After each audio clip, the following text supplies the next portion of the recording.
¿Qué tal? Muy buenas noches. Ahorita son las 8:05 de la noche aquí en el Estado de México y quiero mostrar a quien corresponda la siguiente clase eh, online, una clase muestra que he preparado para la asignatura de seminario de investigación. Me presento, soy el maestro Miguel Ángel Espinosa Camacho, doctorante actualmente eh, en el Instituto Nacional de Medicina Genómica, en la investigación de transcriptoma asociado a las respuestas neurometabólicas. Muy bien, rápidamente acerca de mí, em, soy biólogo de formación y tengo una maestría en ciencias biológicas y tengo la parte del doctorado en pausa posgrado de la UNAM y tiene algunas colaboraciones con diferentes instituciones de salud, como el Instituto Nacional de Ciencias Médicas Salvador Subirán, el Instituto de Neurología y Neurocirugía, el Instituto Nacional de Rehabilitación, el CINDESTAP Sur, la UAM Iztapalapa y el Instituto de Neurociencias de la UNAM. Un poquito acerca de lo que he hecho a lo largo de mi trayectoria en la investigación y sin más preámbulo, vamos a dar paso a los contenidos de esta clase en sí. Bien, en esta clase vamos a revisar el tema de revisión sistemática y metaanálisis, ¿vale? Vamos a revisar el primer punto, que es la medicina basada en evidencia, tomando en cuenta lo que es la pirámide de la evidencia, tipos de estudio de manera global, ¿vale? Para que podamos nosotros espaciarnos y situar claramente en dónde se encuentran las revisiones sistemáticas y los metaanálisis en el mundo de la ciencia. En punto 2 vamos a generar esa revisión específica del concepto de la investigación, eh, de la revisión sistemática.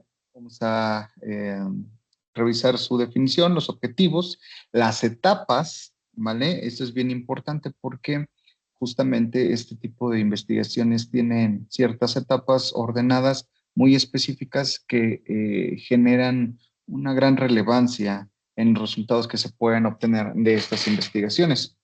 En el punto 3, nosotros vamos a revisar lo que son los metaanálisis, qué es, cuándo pueden realizarse, qué es una forest plot, qué es la heterogeneidad de los datos o de la información en sí. Entonces vamos a estar trabajando justamente con estos tres puntos, ¿vale? Si bien es claro, en el caso de la medicina basada en evidencias, en es totalmente relevante mencionar que para generar conocimiento, para generar aportes, información fidedigna, certera, confiable sobre todo, necesitamos nosotros trabajar en la información basada en evidencia, no solamente la parte de medicina, sino trabajar siempre basados en la evidencia, que es la raíz y que es el fundamento de la ciencia,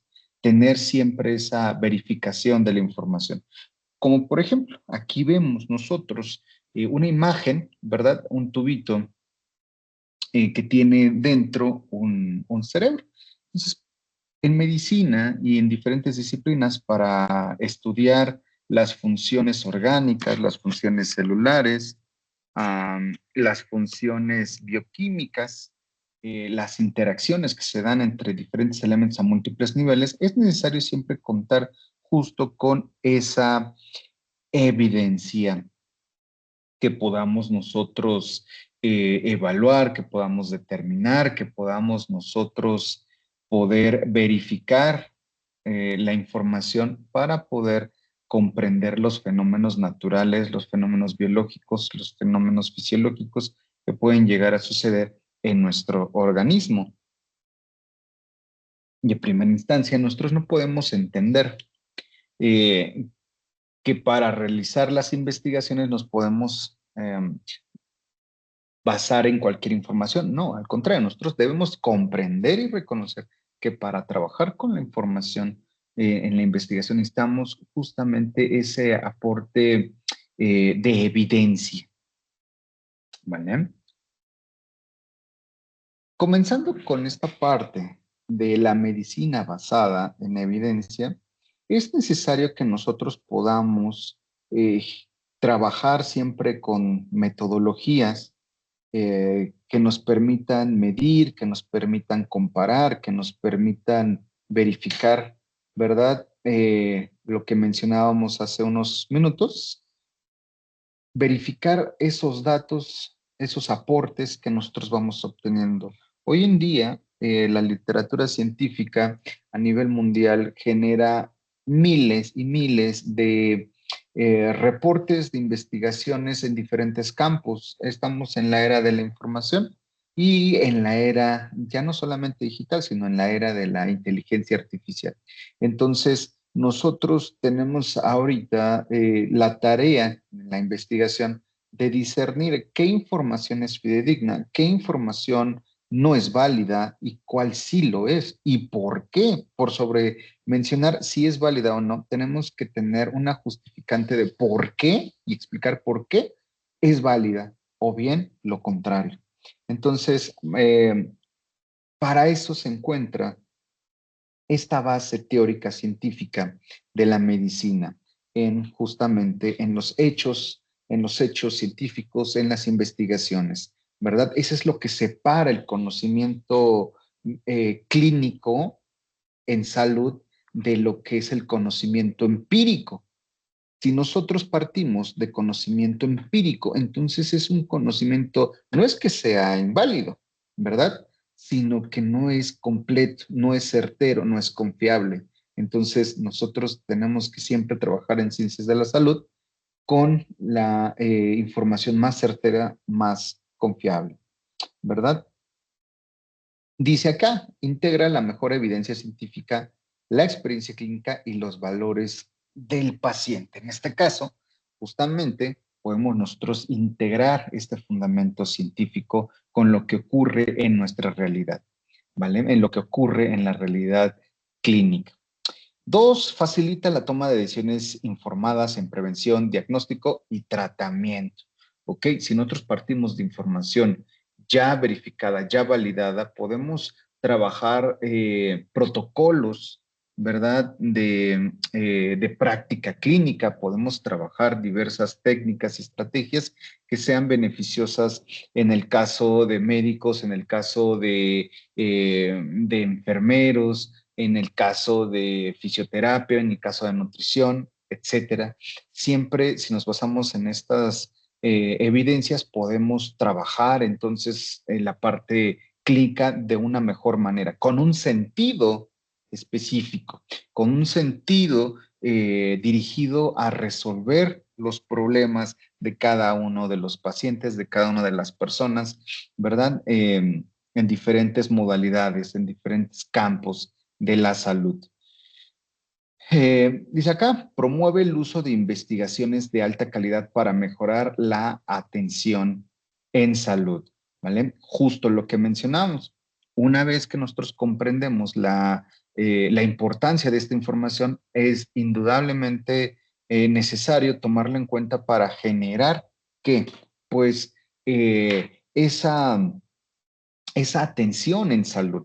Finalmente, todas las instituciones en salud, su principal finalidad es atender, es generar el servicio, ¿verdad? De consulta, de diagnóstico, de tratamiento, de evaluación, de seguimiento, de resolución de las enfermedades o bien el control, llevar a cabo el control de ellas, ¿verdad? En el caso de algunas enfermedades crónicas de diferentes tipos, desde cuestiones metabólicas, cuestiones como cáncer, ¿verdad?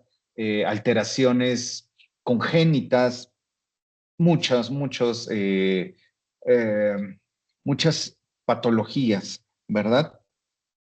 Entonces, justamente las ciencias de la salud deben estar siempre cimentadas en toda esta parte de evidencia. Dice acá, las revisiones sistemáticas y los metaanálisis representan el nivel más alto de evidencia científica. Esta es una idea que puede ser muy llamativa para cuando uno quiere hacer algún tipo de investigación. Sin embargo, nosotros debemos ser siempre cautelosos, no solamente para el estudiante, ¿verdad? Es necesario comprender la posición de estas investigaciones para, por ejemplo, resolver una tarea, extraer información para una práctica, etcétera, sino también eh, basarse en los métodos de las revisiones y de los metaanálisis para construcción de conocimiento fuerte, sólido, contundente. Dice acá abajo, la mejor decisión clínica surge de combatir la evidencia científica con la experiencia, combinar. La mejor decisión clínica surge de combinar la evidencia científica con la experiencia profesional y las necesidades del paciente, ¿vale? Entonces, en salud, el personal de salud siempre toma en cualquier momento decisiones, ¿vale? Esas decisiones desde el especialista, desde el médico general, desde enfermería, desde fisioterapia, desde nutrición, ¿vale? Siempre se va a tener que tomar una decisión. ¿Cuál es la mejor forma de tomar decisiones? Bueno, primero conociendo la evidencia, conociendo los fundamentos fisiológicos, terapéuticos, farmacológicos, etcétera, ¿vale? Si uno tiene esos conocimientos sólidos que están basados en evidencia científica verificable, entonces se puede generar, ¿verdad? Eh, esa atención a la salud de calidad. Algo importante que hay que resaltar en esto es justamente esa importancia de la medicina basada en evidencia. Su importancia radica en que va a generar con solidez la, uh, el aporte, ¿verdad? El aporte de, de fuerza, el aporte de calidad, ¿vale? Para la atención en salud. Entonces, no podemos tener un sistema de salud de calidad si nosotros no tenemos el conocimiento de salud basado en la evidencia. Entonces, ahí viene la vital importancia de eh, de esta medicina basada en la ciencia, en las investigaciones científicas, en las investigaciones verificables. Y entonces abordamos el punto número 2, metaanálisis y revisión sistemática. Fíjense, dice acá, un metaanálisis y una revisión sistemática son dos tipos de investigaciones que se utilizan para sintetizar la evidencia científica existente sobre un tema específico. ¿Ok? Entonces, hasta aquí vamos viendo que el metaanálisis y la revisión sistemática son muy parecidos, sintetizan, reúnen, integran información, ¿vale? Obviamente científica, punto, ¿no? Científica. Dice, aunque a menudo se usan juntos, no son lo mismo, aunque comparten similitudes. Esto es bien importante. El que tengan cierta posición en la generación de conocimiento científico no significa que sean lo mismo. Por un lado, tenemos que un metaanálisis es una síntesis cuantitativa, mientras que la revisión sistemática es una síntesis cualitativa. ¿Qué quiere decir esto? Que en el metaanálisis el abordaje va a ser numérico. Se puede generar una estimación estadística. Esto es importante. Si nosotros queremos tener la mejor información, debemos nosotros poder medirla, podemos generar una estimación, que no siempre ocurre con la síntesis cualitativa de las revisiones sistemáticas, aunque eso no quiera decir que no sea sólida la contribución de estas, simplemente se enfocan en otro punto.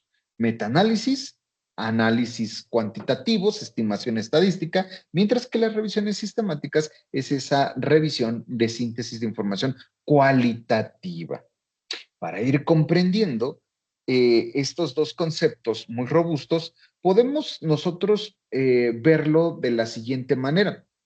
Quizá no como en esta imagen en donde está metaanálisis versus revisiones sistemáticas. ¿Cuál ganará? Pues en realidad no es que gane uno u otro, sino que se conjuntan los dos para generar siempre mejor información, ¿verdad?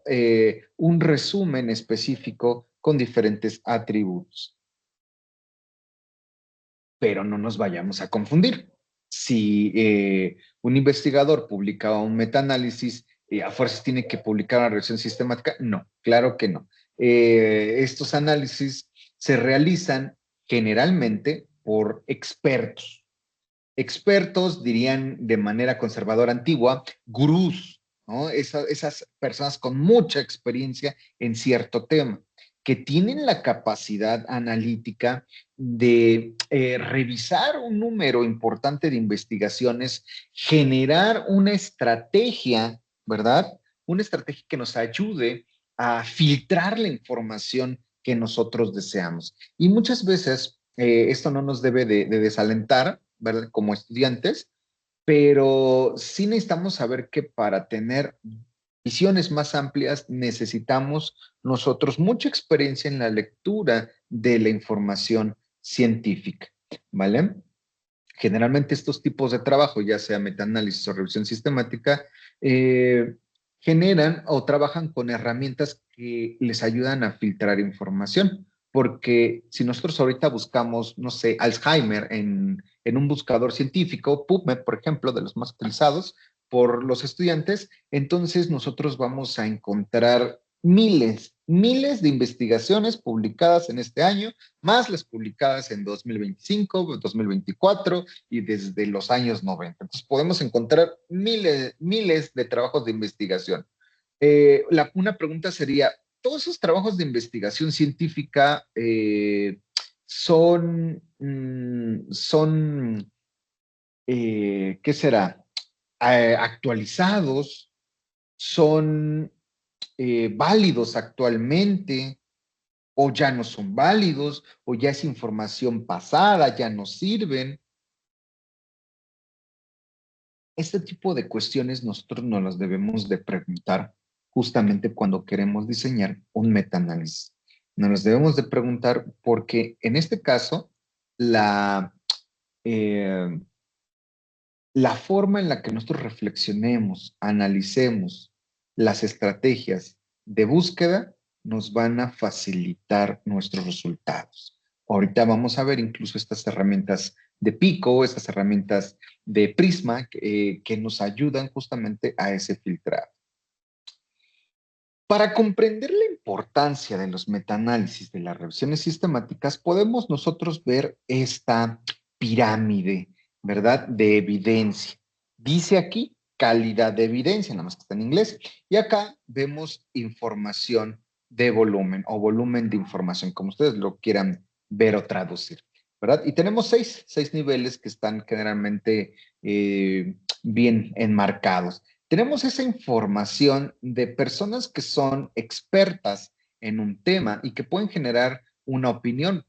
Por ejemplo, un editor de una revista científica, un investigador, ¿verdad? Que lleve 30 o 40 años generando conocimiento científico de, por ejemplo, diabetes o bien genética, etcétera, ¿no? Entonces, este nivel 6 corresponde a ese conocimiento generado por expertos en la ciencia, ¿vale? Nivel 5 tenemos series de casos y reportes. La descripción o la investigación descriptiva, ¿vale? Va a representar este nivel donde se generan descripciones. Hay un caso, un seguimiento de un paciente, bueno, pues se reporta. Y entonces ahí tenemos esas evidencias bastante importantes, pero son a nivel descriptivo.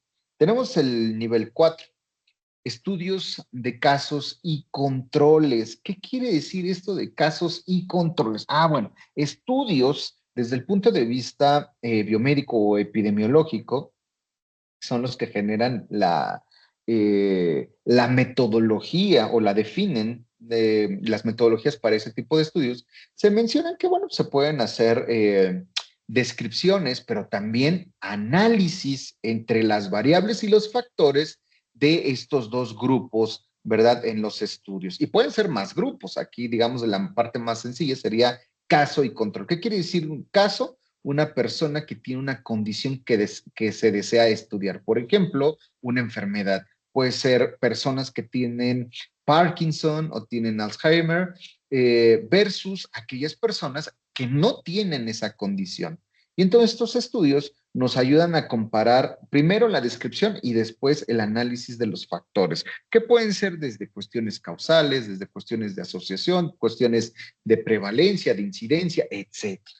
¿Vale? Pero nos ayudan a analizar esos factores. Por ejemplo, tenemos poblaciones del norte del país y del sur del país, en donde tenemos personas que tienen la condición de diabetes mellitus tipo 2 y personas que son sanas, ¿no? Y entonces podemos empezar a pensar, bueno, pues estos estudios nos ayudan a contestar las preguntas de, ¿existe algún factor por lo cual muestre que en el norte del país hay una proporción mayor de personas adultas con diabetes mellitus tipo 2 versus el centro o el sur del país, ¿no? Y entonces ahí empezamos a hacer, sí, partiendo de una condición, pero preguntándonos la interrelación de los factores, ¿verdad? Y si existe alguna causal que pudiese explicar los patrones epidemiológicos que se muestran a nivel poblacional, ¿no? Si bien es claro, un estudio controlado, vaya la redundancia, es específico, es delimitado muy bien por los investigadores, pero también siempre no se puede dejar a un lado esa influencia o bien esa traducción de la información hacia el ámbito epidemiológico o poblacional. En el número 3 tenemos nosotros los estudios de corte. Los estudios de corte tienen una cuestión bien interesante. Van a buscar, van a buscar esa asociación de factores de diferentes tipos, causales, factores determinantes. Por ejemplo, en estos estudios de la encuesta nacional de nutrición, se trata de generar, sí, un estudio estructurado como una investigación transversal, ¿verdad? Pero que de ahí han derivado otros tipos de trabajos que han llevado a seguimientos. Por ejemplo, y para no desviarnos de estos estudios de corte, los estudios de corte nos van a brindar ese aporte longitudinal en la investigación de manera asociativa con los factores causales o factores asociados de riesgo como tal, ¿vale? Por ejemplo, no se me olvida ahorita un estudio de Framingham, un estudio muy amplio, que ha determinado herramientas de uso clínico bien importantes, ¿no? Establecen el riesgo de un accidente cardiovascular de 0 a 5 años según las condiciones metabólicas que una persona puede presentar. Entonces, a partir de la presión arterial, el índice lipídico, triglicéridos, HDL, etcétera, podemos, y por ejemplo, también tomando en cuenta factores como el cigarro o bien la actividad física, se puede ir generando una predicción, ¿verdad? O un riesgo hacia padecer estos infartos, ¿vale? Tenemos el nivel número 2. Ensayos clínicos controlados. Eh, y aleatorizados. ¿Qué quiere decir eso? ¿Cuál es la diferencia entre las cortes y los estudios de casos y controles? Bien, estos estudios son no solamente controlados porque tengan en sí un grupo control, es decir, un grupo de comparación, sino que también se intenta y se hace hacer un esfuerzo por controlar el mayor número de variables posibles. Por ejemplo, si tenemos un grupo de personas y se van a hacer mediciones bioquímicas sanguíneas o plasmáticas, entonces las mismas condiciones de extracción de sangre para un individuo debe de ser así para todos, para poner, digamos, las condiciones de manera similar. Eso nos da una reducción del sesgo en todo tipo de los datos que podamos nosotros obtener. Entonces, este tipo de ensayos clínicos controlados y aleatorizados son, digamos, casi el estándar de oro en la investigación clínica, en la investigación biomédica y muchas veces también eh, nos van a generar una evidencia muy, muy fuerte. De hecho, la mayoría de estos estudios de ensayos clínicos controlados y aleatorizados van a ser la materia prima de los metaanálisis y de las revisiones sistemáticas, ¿verdad? Y entonces pensamos, si todos estos estudios nos generan la descripción, el análisis específico, el análisis longitudinal, el análisis controlado de manera exhaustiva, ¿verdad? Entonces, ¿qué nos ofrecen las revisiones sistemáticas y los metaanálisis? ¿Qué es lo que nos brindan de herramientas para poder nosotros llevarlas a cabo? Muy sencillo, veamos esta pirámide. Siguiendo esta pirámide en donde posicionamos estos análisis en la parte superior, vemos aquí algo importante. Dice información filtrada y aquí abajo dice información no filtrada. ¿Qué quiere decir esto? Muy bien.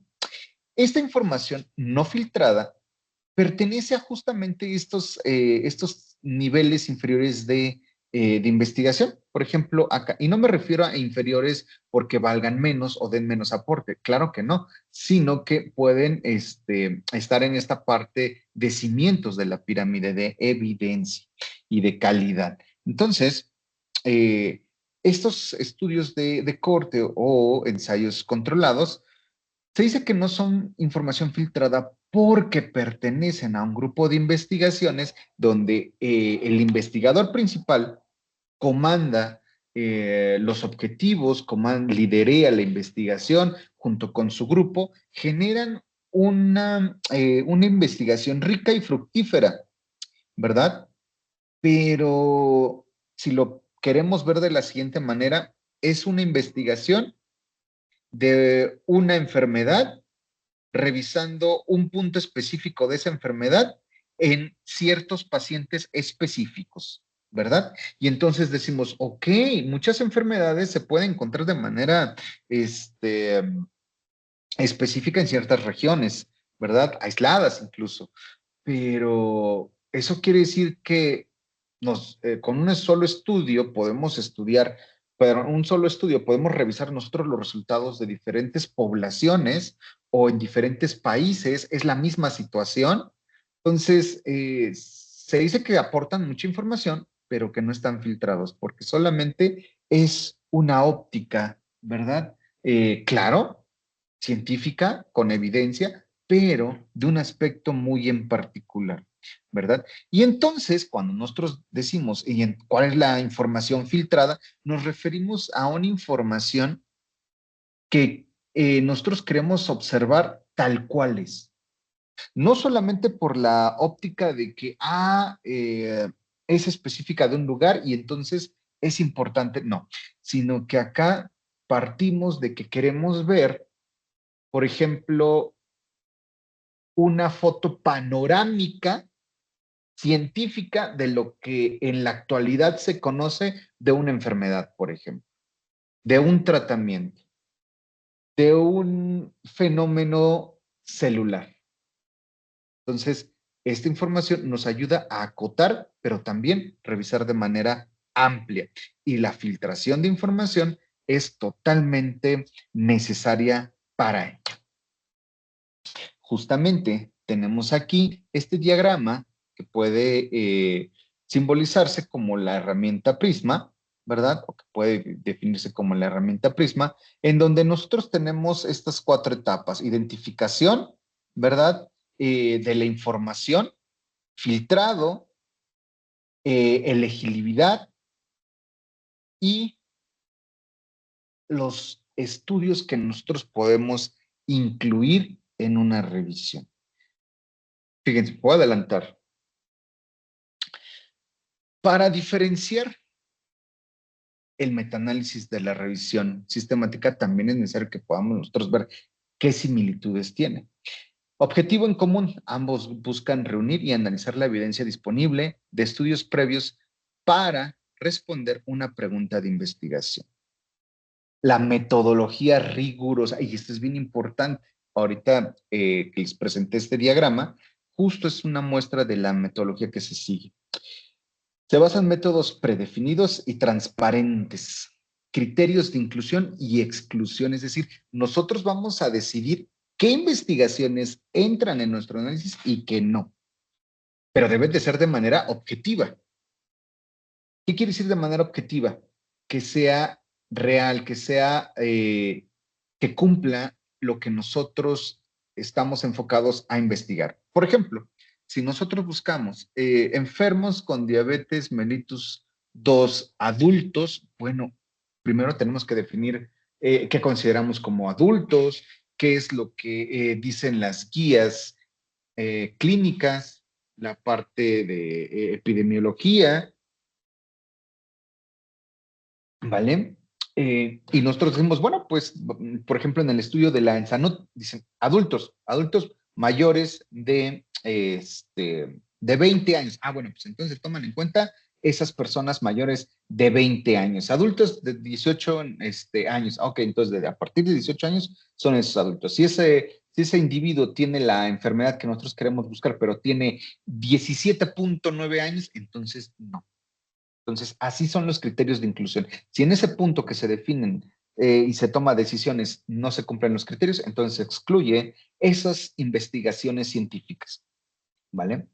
3, jerarquía de evidencia. Se consideran de los niveles más altos de evidencia en medicina basada en evidencia, por encima de estudios individuales. Punto 4, fuentes de datos. Ambos usan estudios previos, sobre todo ensayos clínicos controlados, aunque también pueden incluir estudios observacionales si es relevante, lo que mencionábamos hace unos minutos. Y por ejemplo, ya conociendo las similitudes, vamos a las diferencias.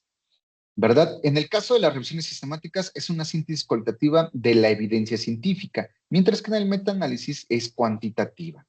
En revisiones sistemáticas no podemos hacer siempre esos análisis estadísticos, ¿vale? Y en el metaanálisis sí podemos establecer la asociación, la distribución de los estudios, ¿verdad? Y de la información que nos generan.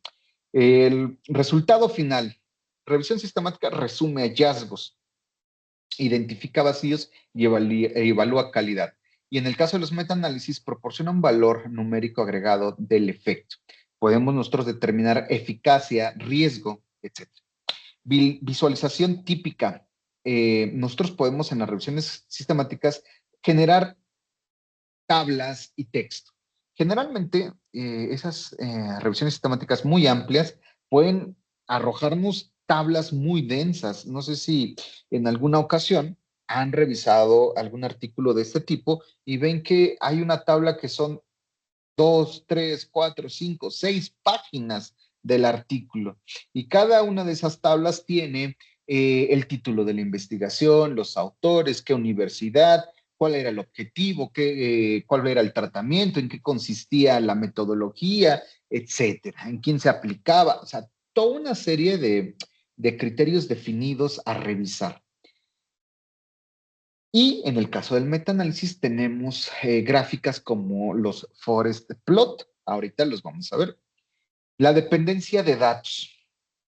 En esta cuestión, en el caso de las revisiones sistemáticas, puede realizarse incluso si los datos son heterogéneos, pero en el metaanálisis necesitamos medir mucho esta cuestión de heterogeneidad, ¿vale? La heterogeneidad de los reportes científicos necesita ser bastante bien descrita. ¿Por qué? Porque si queremos hacer nuestras estimaciones ¿vale? Asociaciones, necesitamos que esos datos sean heterogéneos, pero sean homogéneos, ¿vale? A diferencia que en la revisión sistemática. Sistemática, datos heterogéneos y metaanálisis, datos homogéneos. Ahorita justamente es lo que ejemplifican, ¿vale? Los forest plot. En el caso del objetivo adicional, dice acá, pueden ayudar a definir nuevas preguntas o guías clínicas. Y en el caso de metaanálisis, busca estimar el tamaño real del efecto con más precisión, ¿vale? Para la toma de decisiones, ambos tipos de estudios son necesarios. Uno que nos diga cuáles pueden llegar a ser las guías clínicas mejoradas y otro que nos diga, ¿verdad? La precisión de algunos efectos en el caso de algunos tratamientos. ¿Cómo podemos nosotros ir entendiendo las lecturas de una revisión y de un metaanálisis? Muy sencillo. Fíjense en este ejemplo práctico. Supón que supón que quieres saber si los análogos de alfa-cetoácidos ralentizan la progresión de la enfermedad renal crónica. Aquí en azul. Una revisión sistemática buscará todos los estudios relevantes, los analizará, describirá sus hallazgos, revisará la calidad y posibles sesgos, mientras que un metaanálisis, si es posible, combinará estadísticamente los resultados de esos estudios para obtener un número concreto que represente el efecto del tratamiento. Por ejemplo, una reducción del 20% en el riesgo de progresión. Entonces, podemos ver la similitud que tienen, pero las diferencias. Ambos sintetizan información, ambos buscan de manera amplia estudios relevantes en el tema. Sin embargo, ¿verdad? En revisión sistemática, dice acá, quieren revisar los hallazgos, la calidad y los posibles sesgos. Y en metaanálisis, quieren ver si un tratamiento tiene o ofrece una reducción, ¿verdad? En el riesgo de progresión. Entonces, aquí tenemos justamente dos formas de la aplicación de cada uno de estos tipos de estudios, ¿verdad? Tenemos este diagramita, dice proceso para la elaboración de una revisión sistemática. Tenemos aquí construcción de la pregunta de investigación, búsqueda de la evidencia y síntesis de la información. Para ello, aquí en este punto, nosotros tenemos que tener bien en claro cuáles son las poblaciones de estudio o de edades, etcétera. ¿Qué intervenciones vamos a analizar? ¿Qué comparaban con qué? ¿Cuáles eran los resultados? Outcomes en inglés. Búsqueda de evidencia. Aquí podemos utilizar diferentes tipos de bases. Embase, Medline, PubMed, Scopus, muchísimas. Revisión de resúmenes. Bueno, acá podemos nosotros ir generando a la antigüita la revisión humana, ¿verdad? De esos resúmenes de las investigaciones para, de manera pronta, ir abordando cada uno de estos estudios y si hay más que particularizar, no, pues se profundiza en cada uno de ellos. Selección de artículos completos, bueno, si cumplen los criterios, entonces los podemos nosotros seleccionar, ¿no? Lo que les decía, si necesitamos revisar uno de manera completa, lo hacemos. Y por otro lado, buscamos esa extracción de información o de datos, no necesariamente cualitativos, porque es una revisión sistemática. Siguiente, síntesis de información. Aquí está. Es cualitativo primordialmente, pero actualmente ya no podemos, ya no podemos nosotros decir que una investigación o es cualitativa o es cuantitativa.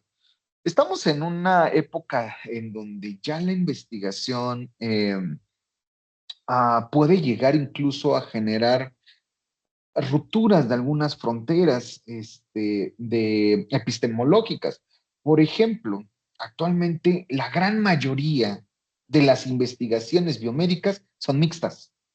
Incluso ya es algo conservador decir que o tomar en cuenta que una investigación o es cualitativa o es cuantitativa. Más bien acá es qué nos ofrecen, ¿verdad? Estos análisis, ¿vale? En nuestras preguntas de investigación en nuestros objetivos, porque muchas veces tenemos o en la redacción de objetivos un objetivo cualitativo, un objetivo cuantitativo y así. Entonces ya no podemos nosotros mencionar que las investigaciones son totalmente de un tipo o de otro, ¿vale? Y en el caso de las revisiones sistemáticas, decíamos, sí, primordialmente van a ser, vaya, cualitativas, pero podemos también tener ahí la revisión de algunos datos cuantitativos. Aquí tenemos lo que es un diagrama de bosque. Aquí, este es un ejemplo, ¿verdad? Dice acá, estudios o subgrupo, postcirugía, precirugía, razón de riesgo, ¿verdad? En donde vemos que para la construcción de esta gráfica necesitamos nosotros gran cantidad de datos. Fíjense acá, el total de los valores intercuartiles, ¿verdad? O del rango, cómo se posicionan los datos. Vemos aquí la medición de heterogeneidad con la tau de Kendall, ¿verdad? También podemos ver la prueba de efecto general con Z, ¿verdad? Y esta gráfica que nos dice después de cirugía, antes de cirugía. Y podemos nosotros establecer esta métrica o esta escala asociada al riesgo, ¿vale? En donde este tipo de datos nos da la siguiente información. Si nosotros partimos de 0 hasta 1, ese valor nos indicaría una protección. Si nosotros partimos de 1 a 100, entonces nosotros podemos ver ese riesgo de empeoramiento de la enfermedad. Entonces vemos que la mayoría de las investigaciones están ofreciendo valores que se encuentran entre 0 y 1. Vemos esta línea horizontal, lo que nos indica la heterogeneidad de los datos o la homogeneidad, según lo queramos ver. Heterogeneidad sí están más dispersos, homogeneidad sí están más centralizadas estas informaciones. Y vean, si se dan cuenta, estas figuritas de cuadritos nos van indicando, estas acotaciones van indicando si hay mayor heterogeneidad, entonces el cuadrito o la acotación es mayor. Si hay menos homogeneidad, esta dispersión se ve marcada con un incremento en la línea horizontal y una disminución de la acotación. ¿Vale? Entonces, estos forest plot nos indican justamente estas cualidades. ¿Qué significa de manera específica cada uno? Bueno, pues nosotros tenemos aquí estos valores que vamos obteniendo. Y acá resumen estimador, ¿verdad? Resultado de cada uno de los estudios. Cada uno de los estudios nosotros tenemos que tener estos estimadores, ¿verdad? Si nosotros partimos de estudios, podemos nosotros recolectar los valores de la media, la desviación estándar. Por eso siempre se deben de reportar esos valores y nosotros los podemos obtener, ¿vale? Y acá punto 4. Podemos ver entonces nosotros la tendencia de un conjunto de investigaciones. En este caso, estas investigaciones están marcando un riesgo, ¿verdad? Elevado, entre 1 y 10, ¿vale? En donde se encuentran la gran mayoría alrededor de 2 puntos y fracción, ¿vale?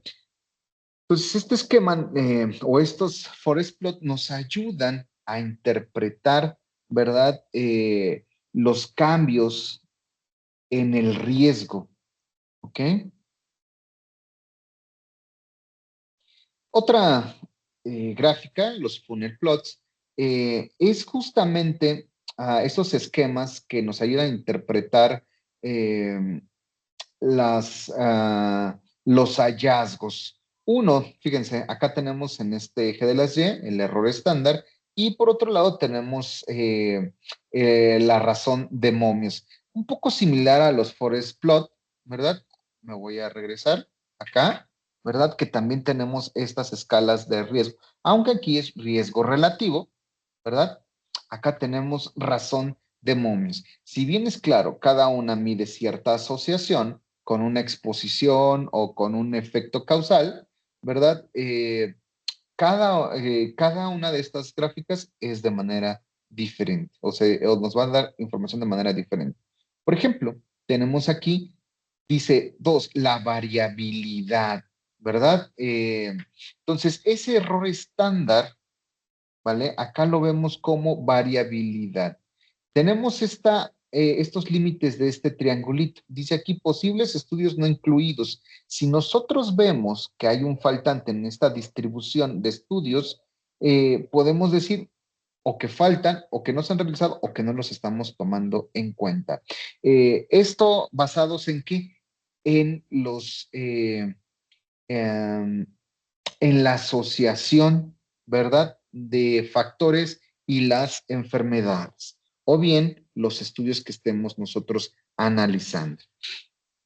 La razón de Mobius es una asociación entre un factor y una enfermedad. Entonces, quizás si no encontramos aquí datos, signifique que o no se han generado estudios que arrojen esos datos o que no se hayan como tal realizado pruebas. Ok, bien. En el caso de la guía Prisma, que quiere decir Preferred Reporting Items for Systematic Reviews and Meta-Analysis. La guía Prisma es un conjunto de recomendaciones internacionales, ¿vale? Para la elaboración y presentación de revisiones sistemáticas y meta-análisis. Dice acá, su objetivo es garantizar que estos estudios reporten de forma clara, transparente, completa y reproducible. Esto es sumamente importante. Uno, la ciencia debe generarse de manera ética, siempre. Lo que nos da calidad en la ciencia es la ética con la que se trabaja, ¿vale? Y entonces, si nosotros vamos a estar analizando otros estudios, nuestros enfoques deben de ser siempre objetivos, pragmáticos, específicos, claros. Y que si nosotros analizamos una información, otros puedan analizar esa información y si lo hicimos de manera correcta o lo hacen de manera correcta, generar los mismos resultados. Los objetivos de Prisma: mejorar la calidad del reporte de revisiones sistemáticas, favorecer la transparencia, permitir que otros investigadores reproduzcan la metodología y facilitar la evaluación de la validez y confiabilidad de los resultados. Ese tipo de análisis no solamente son generados con alta calidad estadística o de revisión o de filtrado de información, sino que también con alto sentido ético. ¿Por qué? Porque este tipo de investigaciones pueden ser tomados muy en cuenta para generar políticas de salud, políticas públicas, que siempre o son de las principales metas que en investigación biomédica tratamos de generar aportes, ¿vale? Por último, les muestro aquí justamente esta parte del esquema, ¿verdad? De Prisma, ¿no? Ahora sí, de manera específica, vamos a irlo revisando.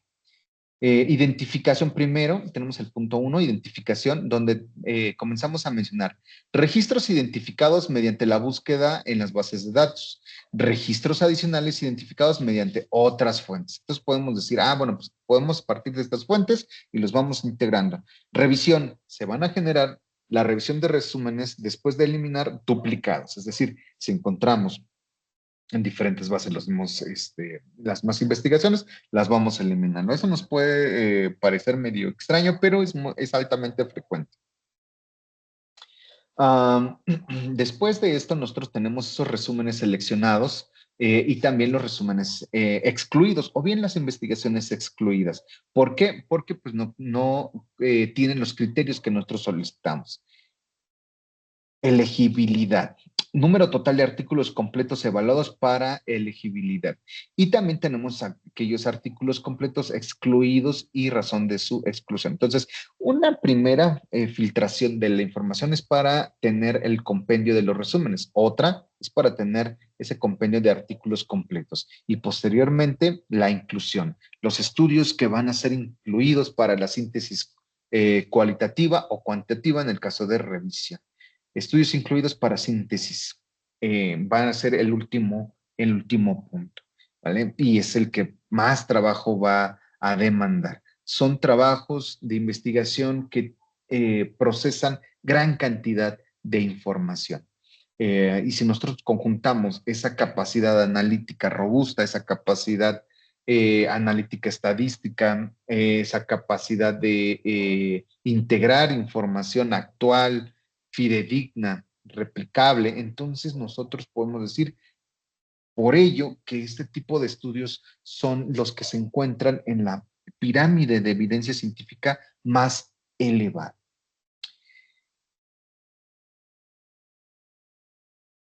Bien, llegamos al final de la clase. Espero que hayan quedado claras cuáles son las características básicas de la evidencia científica y sus aportes en salud para generar medicina basada en evidencia, cuál es el aporte de los metaanálisis y de las revisiones sistemáticas en esta evidencia científica, en qué consisten, cuáles son sus similitudes, cuáles son sus diferencias, ¿verdad? Y lo más importante, cómo podemos nosotros generar este tipo de investigaciones, ¿vale? Ok, de mi parte sería todo en esta ocasión. Excelente día o buenas noches.